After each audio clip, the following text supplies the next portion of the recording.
Assalamualaikum warahmatullahi wabarakatuh. Hai para pencinta catur dan para caturmania, selamat datang kembali di Legenda Catur Dunia. Turnamen Chess Champion Tour seri kelima ini berbarengan waktunya dengan kandidat turnamen, yang membuat tiga peserta sebelumnya, Anies Giri, Maxime Lagravière, dan Ian Nepo, tidak bisa ikut atau mundur dari turnamen ini, yang tempatnya digantikan oleh Temur Rajabov dan Shakhyar Mamedyarov.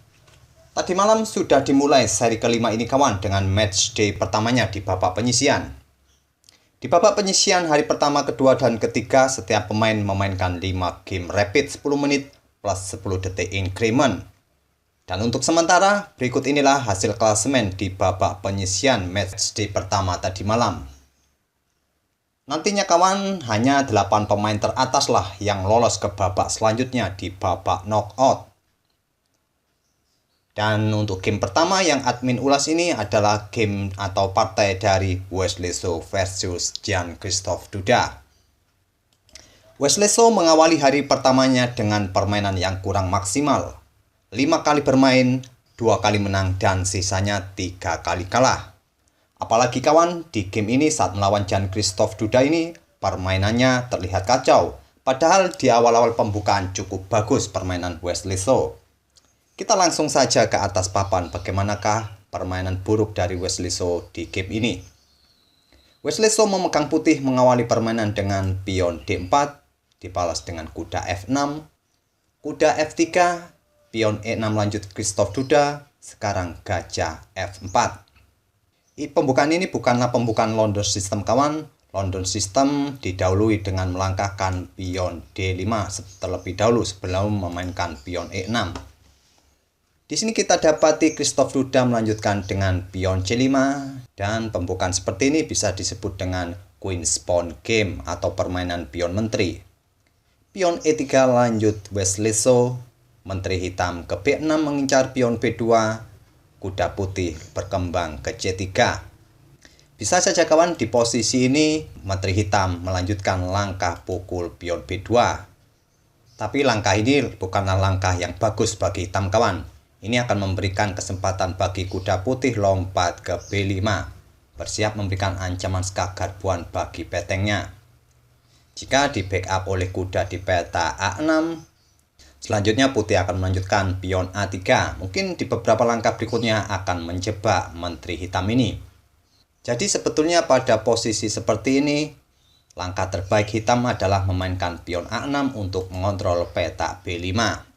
Tapi Jan-Christophe Duda memilih langkah variasi pion C pukul pion D4. Dipukul balik oleh pion E, dan Christophe Duda nekat pukul pion B2. Ini adalah langkah blunder kawan, langkah yang kurang akurat dari hitam. Seperti yang saya sebutkan tadi, kuda putih akan lompat ke B5. Tapi Jan-Christophe Duda mungkin sudah siap atau memperhitungkan variasi ini. Dia melangkahkan gajahnya ke B4 skak. Ini juga untuk mempersiapkan rajanya untuk segera rokade pendek. Skak ditutup oleh kuda putih di D2 dan kuda hitam ke D5 lanjut Duda. Untuk membackup atau mengontrol peta C7, juga langsung memberikan serangan bagi gajah di peta F4 ini. Wesley So menggeser petengnya ke B1, menteri pun pukul pion A2. Sementara sampai langkah ke-9 ini, Jan-Christophe Duda sudah unggul 2 pion atas Wesley So. Tapi posisi putih masih lebih baik kawan daripada hitam. Dan Wesley So membuat langkah pengorbanan pertukaran perwira, beteng pukul gajah, dipukul balik oleh kuda hitam. Sekarang kuda putih lompat ke D6 skak. Kenapa putih tidak melangkahkan kudanya untuk skak di peta C7 untuk menggarpu beteng hitam ini kawan? Langkah ini juga cukup bagus, tapi tidak sebagus atau tidak sekuat langkah kuda lompat ke D6. Langkah ini juga direkomendasikan oleh Stockfish. Bila kawan-kawan menganalisanya menggunakan Stockfish, langkah kuda ke D6 ini jauh lebih kuat daripada melangkahkan kuda ke peta C7 tadi. Jadi di sini Christophe Duda melangkahkan rajanya ke E7, dan sayangnya di langkah berikutnya ini kawan, lanjutan langkah dari Wesley So kurang akurat alias blunder dengan gajah ke C4. Berniat untuk mengancam menteri hitam di A2 ini. sekaligus untuk mempersiapkan rajanya untuk segera rokade. Padahal pada posisi seperti ini kawan, langkah terbaik bagi putih adalah melangkahkan menterinya langsung ke H5 memberikan tekanan pada pion F7. Bila pada posisi ini, hitam merespon dengan langkah pion G6, gajah putih bisa ke G5 mengorbankan kudanya skak. Raja pukul kuda, gajah kembali ke F4 skak, raja ke E7, menteri ke C5 skak, dan di beberapa langkah berikutnya kawan akan terjadi skakmat bagi hitam.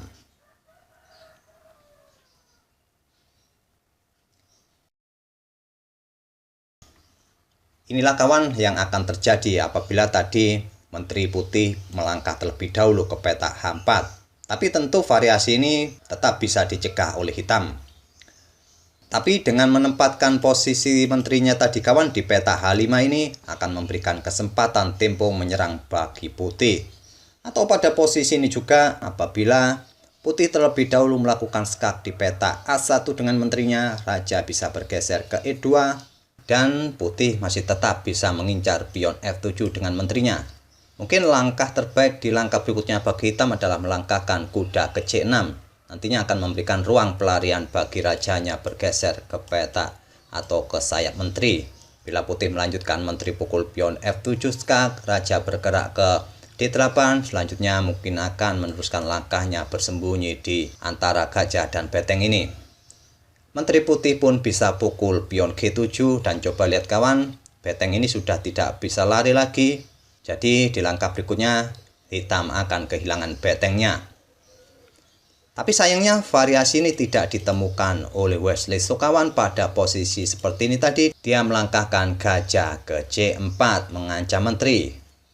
Dan langkah ini dimanfaatkan oleh Jan Christoph Duda melangkahkan kudanya terlebih dahulu pukul pion C2 skak. Raja putih pun sudah kehilangan rokadenya kawan atau kesempatan rokadenya. Dan sekarang Jan Christoph Duda melanjutkan menantang pertukaran menteri. Tak ada pilihan lagi bagi menteri putih pukul menteri hitam, dipukul balik oleh kuda hitam. Seperti yang kalian lihat sampai di sini pun hitam sudah unggul kualitas perwira kawan dan unggul 3 pion atas putih. Permainan dilanjutkan oleh Wesley So melangkahkan raja ke E2 membuka akses bagi petengnya untuk ikut keluar dalam permainan. Kuda lompat ke C2 menghindari ancaman dari peteng. Sekarang pion D5 menghindari ancaman dari kuda hitam. Langkah ini tidak dibalas oleh hitam dengan langkah pion pukul pion. Hitam atau Jan Christoph Duda mengembangkan kuda ke A6. Peteng putih ke C1 mengancam kuda di backup oleh kuda di B4. Dan Wesley So melanjutkan melangkahkan kuda ke F3. Memberikan petak bagi rajanya untuk mendekati kuda hitam di peta C2 ini. Pion B6 balas Jan Christoph Duda membuka diagonal petak terang bagi pengembangan gajahnya nantinya. Dan sekali lagi Wesley So membuat langkah yang kurang akurat kembali dengan menarik mundur gajahnya ke B3. Berniat memberikan ancaman bagi kuda di C2 ini. Tapi dia membuka akses atau diagonal petak terang ini kawan sehingga dimanfaatkan oleh gajah hitam di A6 skak. Raja ke D2 dan kuda lompat ke D3. Inilah yang membuat Wesley So menyerah sangat cepat kawan. Di langkah ke-20 ini Wesley So pun menyerah. Di sini kuda hitam di D3 ini mengancam beteng serta mengancam gajah. Jika beteng hitam pukul kuda di C2 ini, kuda pukul gajah di F4. Dan pada posisi ini dua bidak putih pun dalam ancaman hitam. Kuda di peta D6 diancam oleh raja. Pion pun diancam oleh kuda. Kemungkinan langkahnya masih cukup panjang kawan apabila permainan tetap dilanjutkan.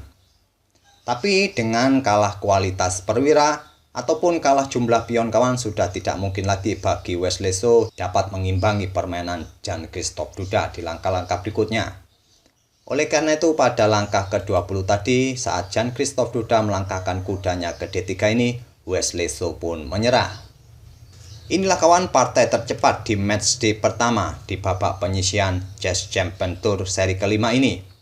Yang membuat Wesley So berada di peringkat ke-11 sampai 5 putaran yang sudah dimainkannya.